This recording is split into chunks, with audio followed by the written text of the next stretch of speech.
স্বাগতম জানাচ্ছি সবাইকে আজকের ক্লাসে। আজকে আমাদের রিভিউ ক্লাস ঢাকা ইউনিভার্সিটি 19-20 সেশনের কোয়েশ্চেন নিয়ে। 19-20 সেশনে মূলত 28 মার্কের কোয়েশ্চেন হয়েছিল কেমিস্ট্রি থেকে। সেখানে মোট 15টি কোয়েশ্চেন ছিল এমসিকিউ এবং যাদের মান ছিল 1.25 করে। তাহলে মোট আমাদের এমসিকিউ পার্টের জন্য নির্ধারিত নাম্বার ছিল 18.75। তাহলে চলো আমরা এবার 19-20 সেশনে যে কয়টি এমসিকিউ কোয়েশ্চেন এসেছে সেগুলো সলভ করে ফেলি। দেখো, আমরা ঢাকা ইউনিভার্সিটির প্রথম কোয়েশ্চেনটি সলভ করে ফেলি। উত্তেজিত হাইড্রোজেন পরমাণুর কোয়ান্টাম সংখ্যা n=4 এবং l=1 বিশিষ্ট অরবিটালটি কি হবে?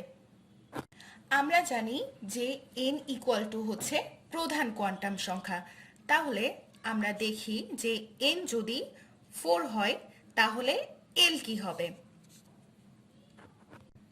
এখানে l কে আমরা আবার বলতে পারি অ্যাজিমুথাল বা সহকারী কোয়ান্টাম সংখ্যা। l এর মান মূলত 0 থেকে n-1 পর্যন্ত হতে পারে। অর্থাৎ এখানে যেহেতু n=4 তাহলে আমরা l কে লিখতে পারি, আমরা l লিখতে পারি 0, 1, 2 এবং 3। আবার এখান থেকেই আমরা m এর মানও বের করতে পারি। m অর্থ কি? m অর্থ চুম্বকীয় কোয়ান্টাম সংখ্যা। m এর মান মূলত আমরা লিখতে পারি 2l + 1। তাহলে এই উপশক্তি স্তর যখন s হবে অর্থাৎ l=0 হবে তখন আমরা m এর মান 0 লিখতে পারি।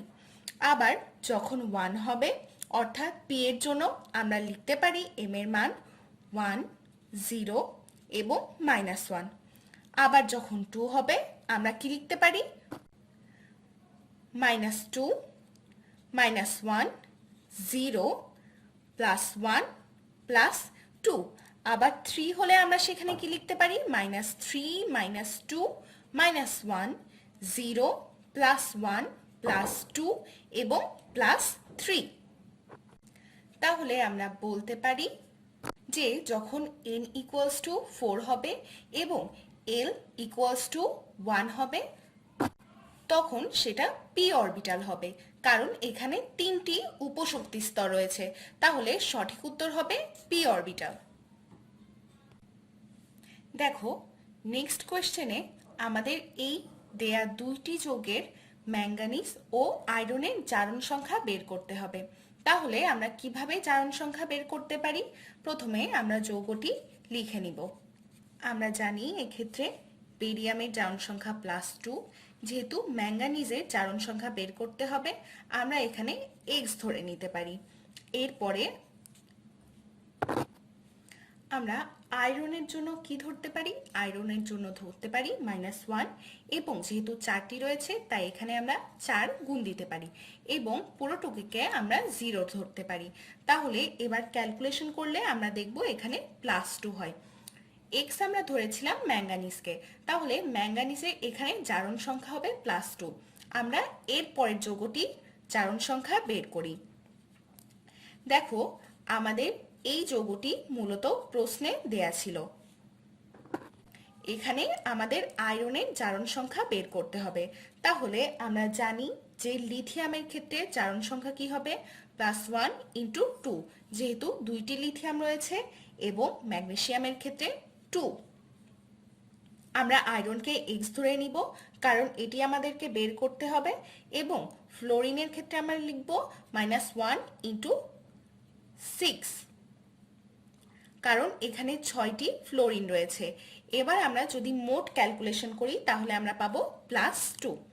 তাহলে দেখো, এখানে ম্যাঙ্গানিজ ও আয়রনের জারণ সংখ্যা আমাদের বের হলো +2 এবং +2। তাহলে অ্যান্সার হবে ডি। দেখো, নিম্নের কোন পরীক্ষাটি H2SO4 অর্থাৎ সালফিউরিক অ্যাসিড এবং HNO3 অর্থাৎ নাইট্রিক অ্যাসিডের মধ্যে পার্থক্য করতে ব্যবহার করা যাবে? শুধুমাত্র বেরিয়াম নাইট্রেট যদি আমরা যোগ করি তাহলে এদের মধ্যে আমরা পার্থক্য করতে পারবো। চলো তাহলে এদের বিক্রিয়া দেখে নেওয়া যাক। প্রথমে আমরা যদি সালফেট আয়নে বেরিয়াম নাইট্রেট যোগ করি তাহলে আমরা দেখতে পাবো সেখানে বেরিয়াম সালফেট উৎপন্ন হবে এবং নাইট্রেট। এই বেরিয়াম সালফেট হবে সাদা অধঃক্ষেপ। আবার আমরা যদি নাইট্রেট মূলক এবং সালফিউরিক অ্যাসিড ও আয়রন সালফেটের বিক্রিয়া দেখি তাহলে আমরা দেখতে পাবো যে সেখানে এই যৌগটি উৎপন্ন হয়েছে। তাহলে আমাদের এই যেই যৌগটি উৎপন্ন হবে সেটির বর্ণ হবে গাঢ় বাদামি। তাহলে আমরা বলতে পারি যে শুধুমাত্র বেরিয়াম নাইট্রেট যোগ করে এই পরীক্ষার পার্থক্য করা যাবে। তাহলে আমাদের সঠিক উত্তর হবে 4। দেখো আমাদের নেক্সট কোয়েশ্চেনটি হচ্ছে প্রোটিন অণুর মধ্যে অ্যামিনো অ্যাসিডের যে বন্ধন দ্বারা যুক্ত থাকে। অ্যামিনো অ্যাসিড মূলত পরস্পরের সাথে পেপটাইড বন্ড দিয়ে যুক্ত থাকে। তাহলে এটি হবে আমাদের সঠিক উত্তর। তাহলে গ্লাইকোসাইডিক বন্ড কিসে থাকে?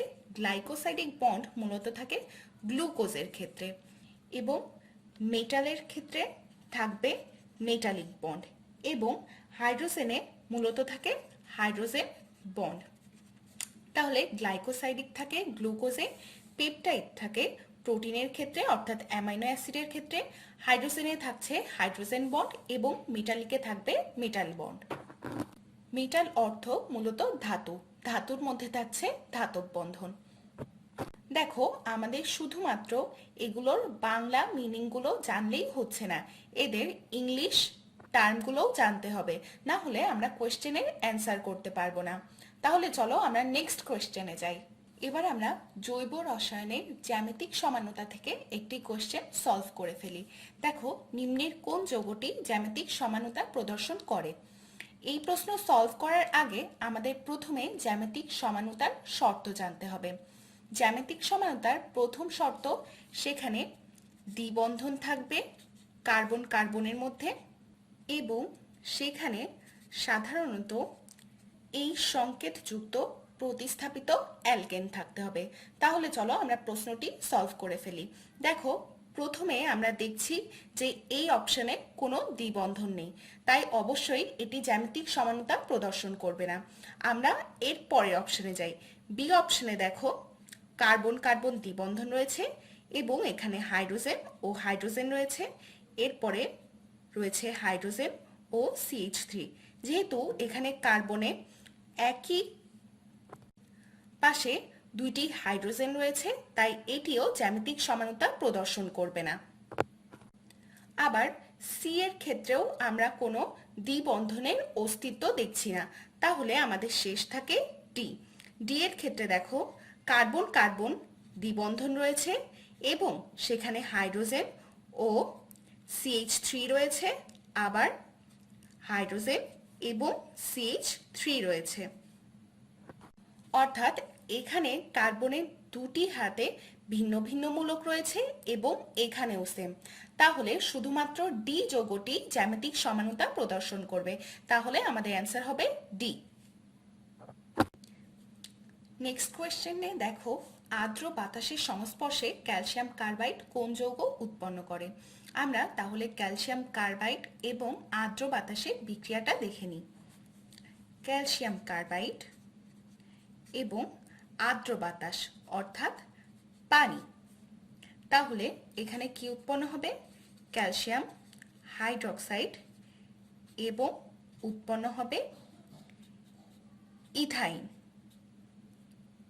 দেখো এখানে যেহেতু ত্রিবন্ধন রয়েছে এবং কার্বন কার্বন দুইটা রয়েছে তাই আমরা বলতে পারি এটা অ্যালকাইনের সদস্য এবং কার্বন দুইটি থাকার কারণে এখানে নাম হচ্ছে ইথাইন। তাহলে আমরা এই প্রশ্নের অ্যান্সার বলছি ইথাইন। তাহলে চলো আমরা জৈব রসায়নের আরেকটি কোয়েশ্চেন সলভ করে ফেলি। দেখো এখানে একটি যৌগ দেয়া আছে, সেই যৌগের ইউপ্যাক নাম আমাদের বলতে হবে। তাহলে এই যৌগটি আমরা একটু ভেঙে লিখতে পারি। কিভাবে? CH3 CH, তার সাথে CH2 CH3, এরপরে আমরা বাকি চেইনের অংশ লিখতে পারি কার্বন, হাইড্রোজেন এবং ব্রোমিনকে আমরা শিকল হিসাবে লিখতে পারি। এরপরে কার্বন এবং হাইড্রোজেন, ক্লোরিনকে আমরা শিকল হিসাবে লিখতে পারি। এরপরে CH3। দেখো আমরা বিভিন্নভাবে কার্বন শিকল কাউন্ট করতে পারি, কিন্তু আমাদের মেইন শাখা সেটাই হবে যেখানে আমরা সর্বোচ্চ সংখ্যক কার্বন পাবো। দেখো আমরা প্রথমেই মেইন চেইন খুঁজে পাবো। দেখো যদি আমরা এই দিক দিয়ে আসি, অর্থাৎ যদি এইভাবে কার্বনের নাম্বারিং করি, তাহলে আমরা সর্বোচ্চ সংখ্যক কার্বন খুঁজে পাবো। তাই আমাদের এটি হবে মেইন চেইন।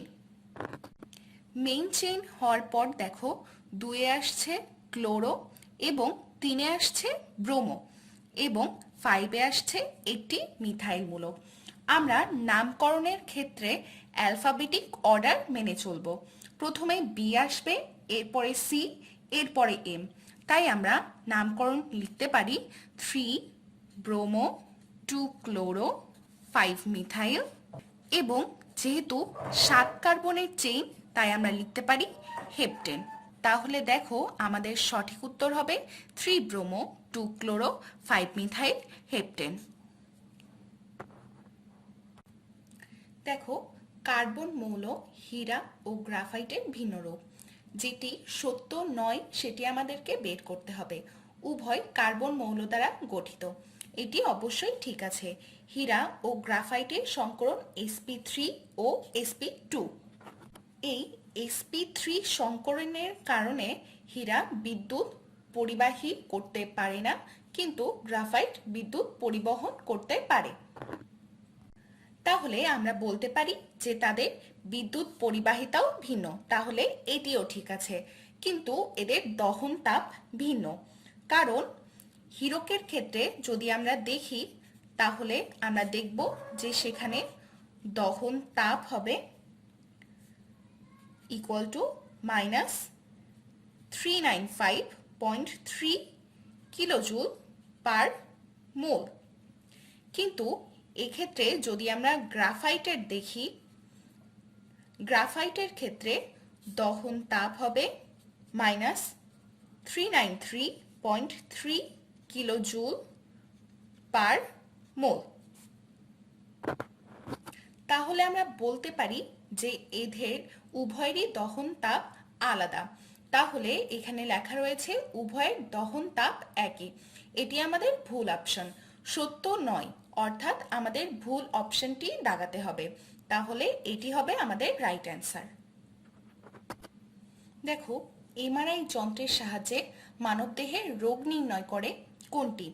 আমরা জানি যে পরমাণুর চৌম্বক ধর্মকে কাজে লাগিয়ে চিকিৎসা বিজ্ঞানে এনএমআর পদ্ধতি প্রয়োগ করা হয়। বিজোড় সংখ্যক নিউট্রন বা প্রোটন যুক্ত পরমাণুর ম্যাগনেটিক মোমেন্ট থাকায় এরা এমআরআই সৃষ্টিকারী এনএমআর পরমাণু হয়ে থাকে। তাই এখানে হাইড্রোজেন ব্যবহার করা হয়ে থাকে। হাইড্রোজেন ছাড়াও কার্বন 13 সংখ্যা বিশিষ্ট এবং ফ্লোরিন 19 পারমাণবিক সংখ্যা বিশিষ্ট মৌল ব্যবহার করা হয়ে থাকে। তাহলে আমরা বলতে পারি যে এমআরআই যন্ত্রের সাহায্যে মানবদেহের রোগ নির্ণয় করতে হাইড্রোজেন ব্যবহার করা হয় এবং এগুলো ব্যবহৃত হয়। দেখো আমরা এবার এই ম্যাথটি সলভ করব। এখানে ঘনমাত্রা কত হবে আমাদেরকে জানতে চাওয়া হয়েছে এবং প্রয়োজনীয় উপাত্ত আমাদেরকে দিয়ে দেওয়া হয়েছে। তাহলে চলো ম্যাথটি সলভ করা যাক। আমরা জানি যে S equal to W by NV। এক্ষেত্রে W ইকুয়াল টু 0.98 গ্রাম এবং M ইকুয়াল টু H2SO4 এর আণবিক ভর, যেটা 98 গ্রাম, এবং V ইকুয়ালস টু 1 লিটার। তাহলে যদি উপাত্তগুলো আমরা এই সূত্রে বসাই তাহলে কি পাই? 0.98 বাই 98 ইন্টু 1 ইকুয়ালস টু 0.01। দেখো আমাদের কেমিস্ট্রির ক্ষেত্রে এই টাইপ ম্যাথ আসা খুবই স্বাভাবিক।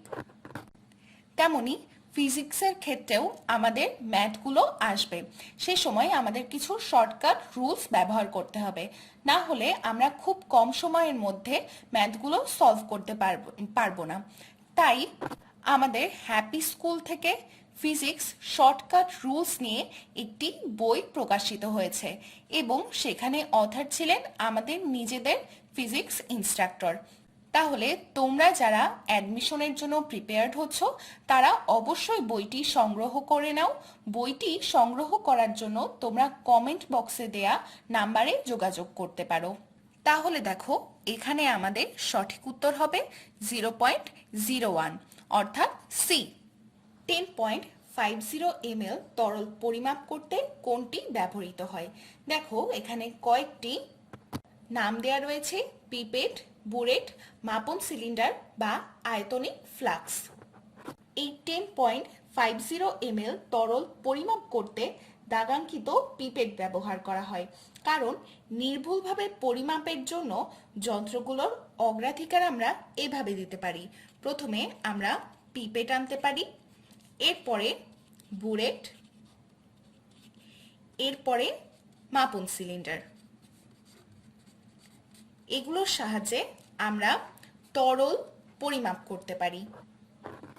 তাহলে যেহেতু আমরা নির্ভুলভাবে তরল পরিমাপ করতে চাচ্ছি, তাহলে আমাদের ব্যবহার করতে হবে পিপেট। তাহলে এটি হবে আমাদের সঠিক উত্তর। এর পরের প্রশ্নটি হচ্ছে নাইট্রেট আয়নে কয়টি ইলেকট্রন রয়েছে? দেখো নাইট্রেট আয়নের সংকেত হচ্ছে এটি। তাহলে আমরা এখানে ইলেকট্রন সংখ্যা বের করতে পারি। নাইট্রোজেন পরমাণুর ইলেকট্রন সংখ্যা হচ্ছে 7 এবং দেখো অক্সিজেন পরমাণুর ইলেকট্রন সংখ্যা 8। তাই আমরা কি লিখতে পারি?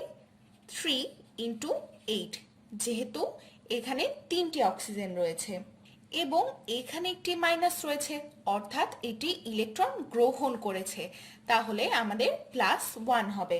তাহলে মোট যদি আমরা ক্যালকুলেশন করি তাহলে কি হবে? 32। এভাবে যদি আমরা ক্যালকুলেশন করি তাহলে আমাদের মোট হবে 32। তাহলে নাইট্রেট আয়নে মোট কয়টি ইলেকট্রন রয়েছে? 32টি। আমাদের এই কোয়েশ্চেনে বলা হচ্ছে কোনটি অম্লীয় জলীয় দ্রবণ সৃষ্টি করে। তাহলে চলো আমরা এগুলোর সাথে পানির বিক্রিয়া প্রথমে দেখি। প্রথম একটির সাথে যদি আমরা পানির বিক্রিয়া দিই তাহলে আমাদের উৎপন্ন হবে 2 অণু সোডিয়াম হাইড্রক্সাইড। আমরা জানি সোডিয়াম হাইড্রক্সাইড ক্ষারীয়। এরপরে আমরা যদি জিঙ্ক অক্সাইডের সাথে পানির বিক্রিয়া দিই তাহলে উৎপন্ন হবে জিঙ্ক হাইড্রক্সাইড। আমরা জানি যে জিঙ্ক হাইড্রক্সাইডও ক্ষারীয়। এরপর আমরা যদি আবার অ্যালুমিনার সাথে পানির বিক্রিয়া দিই তাহলে আমরা দেখব যে সেখানে 2 অণু অ্যালুমিনিয়াম হাইড্রক্সাইড উৎপন্ন হবে এবং সেটিও হবে ক্ষারীয়। এরপর আমরা আবার কার্বন ডাই অক্সাইড ও পানির বিক্রিয়া দেখতে পারি। দেখো কার্বন ডাই অক্সাইড এবং পানি যদি বিক্রিয়া করে তাহলে সেখানে উৎপন্ন হয় H2CO3। দেখো এটি একটি অ্যাসিড অর্থাৎ অম্লীয়।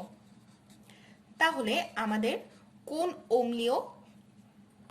কোনটি অম্লীয় জলীয় দ্রবণ সৃষ্টি করে? শুধুমাত্র কার্বন ডাই অক্সাইড। তাহলে আমাদের সঠিক উত্তর হবে carbon die oxide.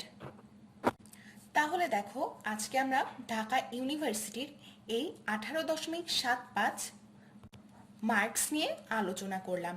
Dhaka ইউনিভার্সিটিতেও question repeat হয়, তাই আমাদেরকে প্রিভিয়াস ইয়ারের কোয়েশ্চেনগুলো ভালোভাবে সলভ করতে হবে। এই জন্য আমরা আরও রিভিউ সামনে নিয়ে আসব। তোমাদেরকে পরবর্তী ক্লাসগুলোর আমন্ত্রণ জানিয়ে আজকে এখানে শেষ করছি।